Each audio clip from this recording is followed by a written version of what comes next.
Hello friends, welcome to our channel Google Galaxy. आज का जो हमारा टॉपिक है वो एसिड बेस सॉल्ट के ऊपर है। ये बात पक्का कर लीजिए आपने पिछला पार्ट जरूर देखा हो ताकि आप इस लेक्चर के साथ कनेक्ट हो पाए। आप हमारे चैनल पे सर्च कर सकते हैं एसिड बेस सॉल्ट पार्ट 1 के नाम से। हमने उसमें बहुत इंपॉर्टेंट बातें डिस्कस की हैं। आज का जो हमारा जो सेकंड लेक्चर है, इस लेक्चर की स्टार्टिंग में मैं आपको 2-3 बातें बता देना चाहता हूँ। देखिए, कभी कभी टीचर आपको सीधा नाम ले लेता है, आपको पता होना चाहिए वो किसके बारे में बात कर रहा है। अगर कोई टीचर कहता है सोडा ऐश, तो आपको झट से याद होना चाहिए सोडा ऐश का किसको कहते हैं। Na2CO3 का नाम को हम सोडा ऐश के नाम से जानते हैं। अगर कोई टीचर कह दे कास्टिक सोडा तो कंफ्यूज नहीं होना। टीचर का मीनिंग ये है कि वो NaOH के बारे में बात कर रहे हैं। इन सबको नाम को लर्न कर लो आप अब इस लेक्चर के साथ। अगर कोई कहता है कास्टिक पोटाश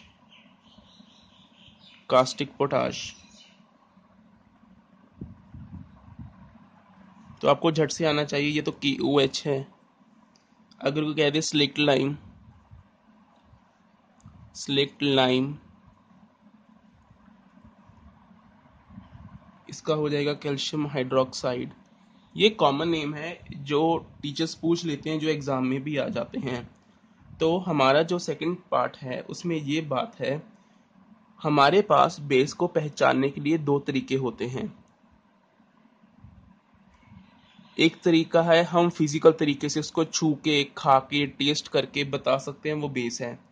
अगर कोई सब्सटेंस का टेस्ट कड़वा है, अगर कड़वा है, बीटर है, तो हम क्या कहेंगे, वो एक बेस है। एक तो ये पहचान है, हम उसको विदाउट लैब में ले जाए, विदाउट उसके ऊपर केमिकल डाले, हम उसको पता कर सकते हैं, पहचान कर सकते हैं क्या वो बेस है। अगर उसका स्वाद बीटर है तो हम कहेंगे वो एक बेस है। अगर उसका स्लिपरी टच है, अगर वो सोप की तरह स्लिपरी है, तो हम क्या कहेंगे, वो एक बेस है। इसको हम क्या कहेंगे, सोपी टू टच। ये सभी जो बातें हैं। तीसरी कौन सी बात है, ये रेड टू ब्लू कर देता है लिटमस को। इस तरह की पहचान पत्र को हम कहते हैं ये एक बेस है, उसको विदाउट लैब में ले जाए। दूसरा क्या तरीका है, दूसरा ये तरीका है हम उसको लैब में लेके जाएं और उसके ऊपर टेस्ट करें। वो तरीका बताने से पहले मैं आपको एक और बात बता देना चाहता हूं। जिस भी किस सब्सटेंस के पीछे केवल सिंगल OI या फिर OH आए, वो सभी के सभी बेस होते हैं। जैसे ये क्या है, इसके पीछे OH आया तो ये बेस है। इसके ऊपर O आया है, केवल सिंगल O, तो उसको बेस कहेंगे। ये क्या है, एक बेस है। ये क्या है, OH OH OH, ये क्या है, सारे के सारे बेस हैं। ये बेस नहीं है, ये एक सॉल्ट है।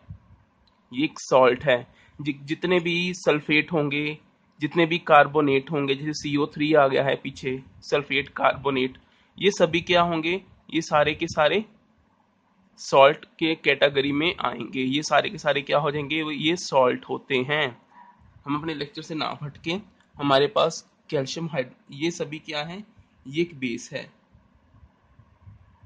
ये सारे के सारे क्या है, ये पहचान पत्र है। आपको कहीं भी ऐसे आ जाए तो आपको झट से पहचान लेना है। एक बात को याद रखना, जो बेस वाटर में डिसॉल्व हो जाते हैं, जो बेस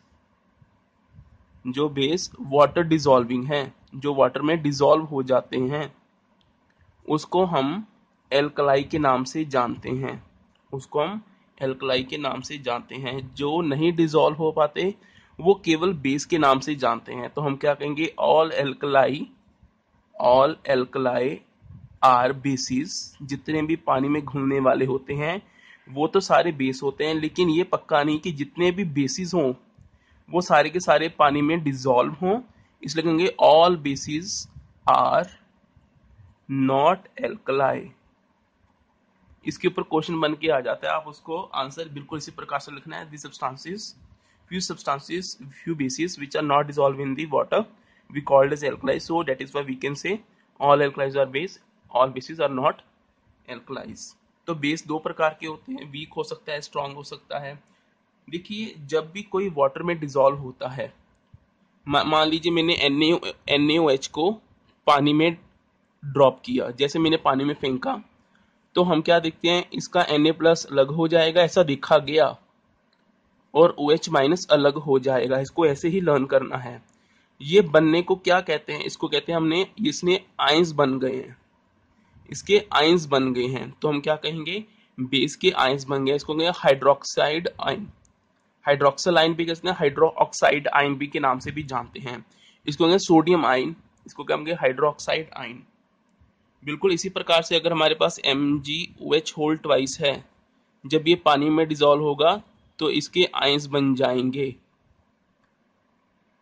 इसके आयंस बन जाएंगे बिल्कुल इसी प्रकार से। ये कितने हैं, 2 हैं, तो इसके आगे हम 2 लगा सकते हैं। बिल्कुल इसी प्रकार से अगर हमारे पास KOH है, इसको अगर मैं वाटर में डिसॉल्व करेंगे तो ये कैसे का K+OH-। अगर मैंने 100% डाला और 100 का 100% टूट रहा है, उसको क्या कहेंगे, स्ट्रॉन्ग बेस। अगर मैंने मान लीजिए 100% डाला, उसमें 60% टूटा है, बाकी का 40% ऐसे के ऐसे बने रहा, तो उसको हम क्या कहेंगे, वीक बेस। उसको हम किस नाम से जानेंगे, उसको हम कहेंगे वीक बेस। एग्जाम्पल के तौर पे ये एक वीक बेस है, ये स्ट्रॉन्ग है, ये भी स्ट्रॉन्ग है। तो हमारे पास बेसिस जो होते हैं, इसको पहचानने का तरीका एक ये है, दूसरा पहचानने का तरीका ये है, तीसरा पहचानने का तरीका फॉर्मूले से है, चौथा तरीका क्या है, हम लैब में गए, टीचर ने कुछ केमिकल पकड़ा दिए, उसने कहा पहचानो। हमने पहचान करनी है कि कौन सा बेस है, कौन सा एसिड है। तो अगर उसका बिटर टेस्ट होगा तो आप क्या कहोगे, ये एक बेस है। अगर उसका स्लिपरी सोपी टच होगा, जैसे साबुन पे हाथ लगाते हैं, तो वो एक बेस है। अगर वो इलेक्ट्रिसिटी कंडक्ट करेगा तो एक बेस है। अगर वो रेड टू ब्लू में कन्वर्ट करेगा तो वो भी एक बेस होगा।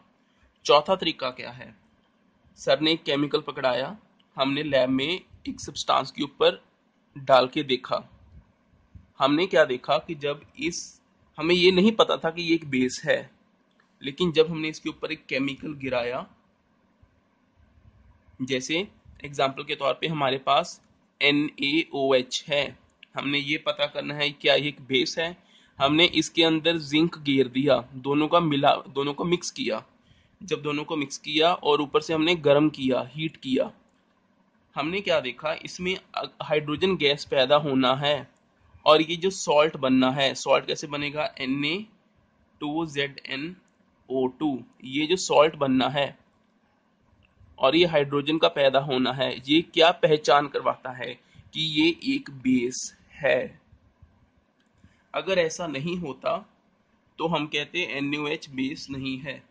तो इसको सिंपल भाषा में हम ये कह सकते हैं कि जो बेसिस हैं वो मेटल के साथ रिएक्ट करके हाइड्रोजन गैस निकालते हैं, ये एक बेस की पहचान है। इसको आप ऐसे लर्न कर सकते हो कि जब भी हम किसी बेस को मेटल के साथ रिएक्ट करवाते हैं, मेटल कुछ भी हो सकता है, सोडियम, मैग्नीशियम, कुछ भी हो सकता है, जब हमने रिएक्ट करवाया तो अगर ये सॉल्ट प्लस हाइड्रोजन गैस बनता है तो वो एक बेस है होगा।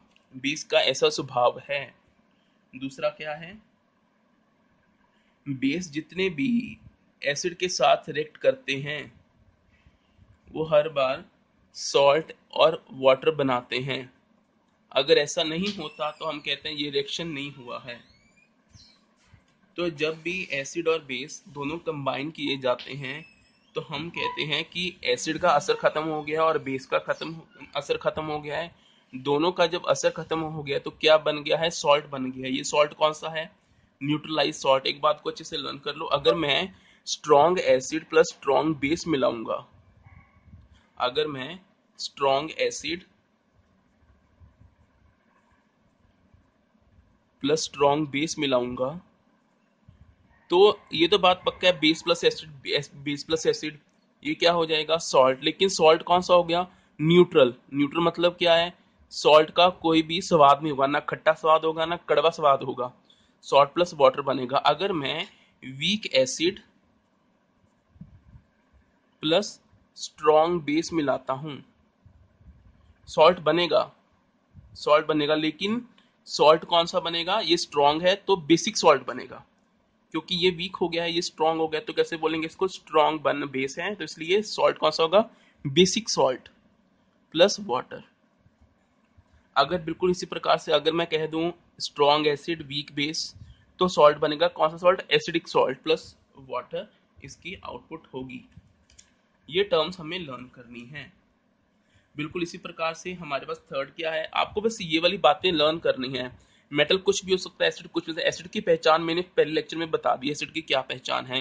बेस की पहचान मैंने इस लेक्चर में भी बताई है, पिछले लेक्चर में भी मैंने बता दी थी। आपको बस अच्छी तरह लर्न करना है कि कैसे पहचान करनी है, कौन सा एसिड है कौन सा बेस है। हमारे पास जो नेक्स्ट आता है वो है कि जब भी बेस कोई नॉन मेटल के साथ रिएक्ट करता है, नॉन मेटल के साथ रिएक्ट करता है, नॉन मेटल ऑक्साइड कह सकते हैं हम, नॉन मेटल ऑक्साइड के साथ रिएक्ट करता है, तो सॉल्ट प्लस वाटर बनता है। सॉल्ट प्लस वाटर हर बार प्रोड्यूस होता है, इसको हमने लर्न करना है। अगर देखिए हमारे पास नॉन मेटल ऑक्साइड कैसे हो गया, जैसे कार्बन क्या है? नॉन मेटल है। ऑक्साइड कौन सा आ गया? ओ। कार्बन मोनोऑक्साइड कैसे चाहे O2 कह लो, दोनों का एक ही बात है। कार्बन मोनोऑक्साइड भी क्या कहलाएगा? Non metal oxide. Carbon dioxide भी कहलाएगा non metal oxygen for oxide. जब भी ये एक बेस के साथ रिएक्ट करेगा, ये हमने बेस मिला दिया है, ये रिएक्ट करेगा तो क्या बनेगा? सॉल्ट। सॉल्ट कैसे बनेगा हमें ये अच्छी तरह पता है, calcium carbonate plus H2O। Calcium carbonate, हम टोटल 4 ऑक्सीजन थे, एक ये ले गया है, 3 इसके पास चले गए हैं। ये क्या है? ये एक पहचान है बेस की। तो बेस हम कहाँ कहाँ यूज कर सकते हैं? बेस हम सोप पेपर बनाने के लिए काम इस्तेमाल में ला सकते हैं। और इसके क्या यूजेस हैं? हम इसको ब्लीचिंग पाउडर में इस्तेमाल कर सकते हैं, इसको हम स्लेट लाइन के नाम से भी जानते हैं, कैल्शियम हाइड्रोक्साइड को मैंने आपको अभी बता दिया है। ये सभी जो बातें हैं हमें ये ध्यान में रखनी है। एक हमारे पास होता है पीएच स्केल। पीएच होता क्या है? देखिए एक स्केल होता है, स्केल के ऊपर कुल मिला के 0 से लेके 14 तक रीडिंग होती है, बीच में सेंटर 7 होता है। 7 का मतलब न्यूट्रल। न्यूट्रल मतलब क्या है? नाम है, इससे पीछे जाएंगे तो एसिड वाला एरिया, इससे आगे जाएंगे तो बेस वाला एरिया। 7 का मतलब क्या है? न्यूट्रल। ना मैं बेस की तरफ हूँ ना मैं एसिड की तरफ हूँ। अगर मान लीजिए मैंने एक ड्रॉप डाली है, मैंने एक ड्रॉप डाली, वो ड्रॉप डालने के बाद उसका पीएच स्केल पे रीडिंग आई 14, तो हम कहेंगे वो एक बेस है, लेकिन बहुत ही स्ट्रांग बेस है, क्योंकि 7 से जितना दूर होगा उतना स्ट्रांग बेस कहलाएगा, जितना 7 से ये दूर होगा उतना स्ट्रांग एसिड कहलाएगा। मान लीजिए मैंने वाटर डाला, पानी डाला, इसके ऊपर पानी की ड्रॉप गिरी, हमने क्या देखा? पानी की ड्रॉप बिल्कुल 7 दिखा रही है, मतलब क्या है? ना पानी एसिड है ना पानी बेस है। अगर मान लीजिए मैंने नींबू का रस गिर दिया है, नींबू का रस मैंने गिरा, तो उसकी वैल्यू रीडिंग आएगी 8, 7 और 8 के बीच में आ रही है, तो हम ये क्या कहेंगे? इस स्ट्रॉन्ग बेस से 14 सबसे स्ट्रॉन्ग है, न्यूट्रल के पास है, तो ये क्या कहेंगे? Weak base. इसको क्या कहेंगे हम? सॉरी, इसको क्या कहेंगे? वीक एसिड, क्योंकि वो नींबू का रस खट्टा है। अगर करेले का डालता हूं तो उस टाइम पे क्या कहेंगे? Weak base. ये याद रखना, जितना दूर जाएंगे उतना स्ट्रॉन्ग एसिड होगा, जितना इससे दूर जाएंगे उतना स्ट्रॉन्ग बेस होता जाएगा। 14 सबसे स्ट्रॉन्ग, 0 सबसे स्ट्रॉन्ग एसिड है, 14 सबसे स्ट्रॉन्ग बेस है। जितना दूर जाओगे उतना उतना स्ट्रॉन्ग होता रहेगा। 7 का मतलब न्यूट्रल है। ये बात हमें अच्छी समझ आती है। मान लीजिए मैंने एक सर्फ एक्सेल का, सर्फ जो है वो पानी में हल्का सा डिजोल्व किया, उसकी 2-3 ड्रॉप्स इसके ऊपर गिरा दी, तो सर्फ एक्सेल का जो है उसकी रीडिंग 14 के, हम मान सकते हैं 10 या 12 के बीच में आएगी। इतना भी स्ट्रांग नहीं होता है वो, 10 या 12 के पास आएगी, तो हम यह कहेंगे वो बेस तो है लेकिन स्ट्रांग बेस है। लेकिन 14 मतलब क्या? सबसे स्ट्रांग। सबसे स्ट्रांग जो न्यूट्रल है उसका एग्जैक्टली वैल्यू हर बार 7 ही लाइक करती है। ये याद रखना, प्योर वाटर की पीएच वैल्यू, प्योर वाटर की पीएच वैल्यू कितनी होती है? हर बार 7 ही होती है। हमने HCl है, HCl के इसके ऊपर गिराया, तो डेफिनेटली वो 7 के इस पार होगी। इसको टीचर ऐसे भी पूछ सकते हैं कि अगर पीएच की वैल्यू किसी की 3 आती है तो वो एसिड है कि वो बेस है, तो आपको झट से बताना है वो एक एसिड का हिस्सा है, वो एक एसिड का हिस्सा है। Higher the pH value stronger will be the base, क्योंकि ये हायर वैल्यू की तरफ बढ़ते हुए क्रम में है। एग्जाम्पल के तौर पे अगर हम ब्लड का लें, जो ब्लड है उसकी पीएच वैल्यू 7.4 है, तो हम ये क्या कहेंगे, जो हमारा खून है वो तो क्या है, वो वीक हल्का सा बेस है, वो हल्का सा बेस की तरफ इंडिकेट करता है। ये हमारे पास पीएच स्केल के बारे में बताता है। Thank you for the lecture.